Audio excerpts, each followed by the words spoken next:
Euzu billahi mineşşeytanirracim. Bismillahirrahmanirrahim. Elhamdülillahi rabbil alamin. Ves salatu vesselamu ala Resulina Muhammedin ve ala alihi ve sahbihi ecmaîn. Amma ba'd. Allah azze ve celle izniyle bu videomuzda Ərəfə gününün fəziləti və Ərəfə günündə oruç tutmağın fəziləti barədə danışacağam. Buxar və Müslimin səhihlərində keçən bir hədisdə Ömər bin Xattab radiyallahu anhu rivayet edir ki, Yahudilərdən bir adam ona gələrək dedi ki, ey möminlərin əmiri, sizin kitabınızda elə bir ayə var ki, əgər o Yahudi cəmaatına, topluluğuna enmiş olsaydı, nazil olmuş olsaydı, biz o günü bayram elan edərdik. Və bu zaman Ömər radiyallahu anh həmin adamdan soruşur ki, bu hansı ayədir? Və həmin adam Maidə surəsi 3-cü ayəti bildirir. Hansı ki Allah azze ve celle buyuruyor ki, "El-yevme ekmeltu lekum dinakum ve etmemtu aleykum ni'meti ve raditu lekum l-İslam'e dine."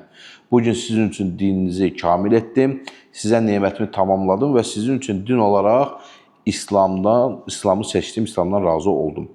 Bu ayet okuyor ve bunun üzerine de Ömer radıyallahu anh diyor ki, bu ayetin indiği yeri, nazil olduğu yeri ve zamanı biz bilirik. Bu ayə Resulullah sallallahu aleyhi ve selleme cümə günü Ərəfədə olarkən nazil olmuşdur. Yəni, baxın, burada Ərəfə gününün xüsusi fəzilətindən danışılır. Həmçinin Ərəfə günü vəqfədə olan insanlar üçün bayramdır. Necə ki, Resulullah sallallahu aleyhi ve sellem buyurur ki, Ərəfə günü, Qurban günü və Təşrik günləri İslam əhlinə bayramdır. Bu günlər yemə və içmə günlərdir ki, bu hədisi də sünən sahibləri rəvayət etmişdir. Ömər bin Xattab radiyallahu anhu belə rəvayət edir ki, bu ayə cümə günü və Ərəfə günündə enmişdir.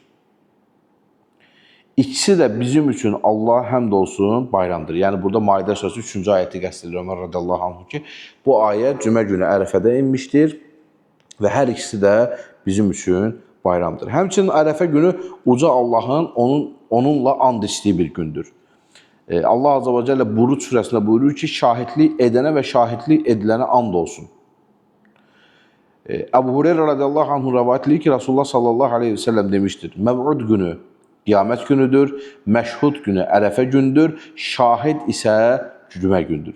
Bunu da Tirmizi rəvayət etmişdir və Şeyx Albani hədisi həsəndir. Yəni, o Buruc surəsində gələn şahidlik edənə və şahidlik edilənə qəsd olunan oradakı şahidlik edilən Ərəfə gündür və şahid də cümə gündür. Baxdığımız, gördüyümüz kimi Allah azze ve celle Ərəfə günündə burada and içir. Həmçinin Allah azze ve celle Fəcr surəsində buyurur ki, cütə və təkə and olsun.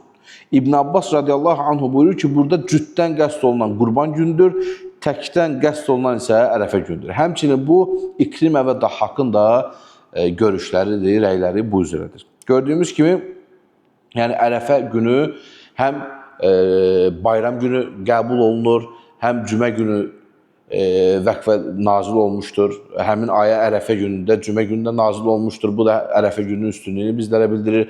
Həmçinin iki ayətdə Allah azze ve celle təfsirlərdə bildirildiyi kimi bu günə and içir. Həmçinin bu gündə oruç tutmağın da bir çox fəziləti vardır. Bu günlə bağlı Allah Resulü sallallahu aleyhi ve sellem cəhənnəmdən Allah azze ve celle'nin qəzabından qurtuluş günü olaraq adlandırır hədislərdə bu günü. Həmçinin Allah Resulü sallallahu aleyhi ve sellem Allah azze ve celle'nin qullarını bağışladığı gün olaraq adlandırır. Necə ki, Əbu Qatada radiyallahu anhudan rəvayət edildiğine görə Resulullah sallallahu aleyhi ve sellem Ərəfə gününün orucu haqqında deyir ki, o keçmiş və gələcək bir ilə kəffarədir. Baxın, bu elə bir oruçdur ki, elə bir gözəl əməldir ki, Ərəfə günü oruç tutan insan bir il öncədən və bir il sonradan günahlarına kəffarə olur bu oruç. Bu da onu göstərir ki, əlhamdülillah, bu gün çox fəzilətli bir gündür. Həmçinin İbn Ömər radiyallahu anhu Resulullah sallallahu aleyhi ve sellem belə dediyini rəvayət edir ki, Allah azze ve celle Ərəfə axşamı mələklərin önündə qullarıyla övünür və belə deyir ki, baxınız, qullarım saçları dağınıq və tozlu bir şəkildə hüzuruma gəldilər. Yəni, bu, əlhamdülillah, Ərəfə günündə edilmiş əməllərə Allah azze ve celle xüsusən diqqət yetirir. O gündə edilən dualar məqbul dualar sayılır. O gündə edilən ibadətlərin əcrləri qat-qat yazılır. O gündə tutulan oruc bir il əvvəl və bir il sonranın günahlarına kəffarə olur. Burada günahlardan danışarkən əlbəttə ki, qəsd olunan günahlar kiçik günahlardır. Həmçinin Müslimdə gələn Ayşə radiyallahu anhadan rəvayət olunan hədisdə Rasulullah sallallahu aleyhi və səlləm demişdir ki, Ərəfə günündə ateşdən azad edilən qulun başqa bir günü yoxdur. Yəni, qul ateşdən Ərəfə gündə azad edilir. Uca Allah o gün qulları ilə mələklərin önündə öyünür, yəni və belə deyir ki, bunlar nə istədilər, mən də onlara onu verdim. Yəni, baxın, Ərəfə gününün bu şəkildə bir çox fəzilətləri var, Allaha həmd olsun. Və bu xeyirli gündə, bu gözəl gündə ibadətləri artırmaq lazımdır. Bu gözəl gündə oruç tutmaq lazımdır. Bu gözəl gündə Quran oxumaq lazımdır. Bu gözəl gündə duaları artırmaq lazımdır. Yəni, biz Rəbbimizdən istəyək ki, Allah Azza və Cəllə də bizə istədiklərimizi versin. Allah Azza və Cəllə bizə eşitib faydalanan qullarını etsin. Əmin və elhamdülillahi Rabbil aləmin.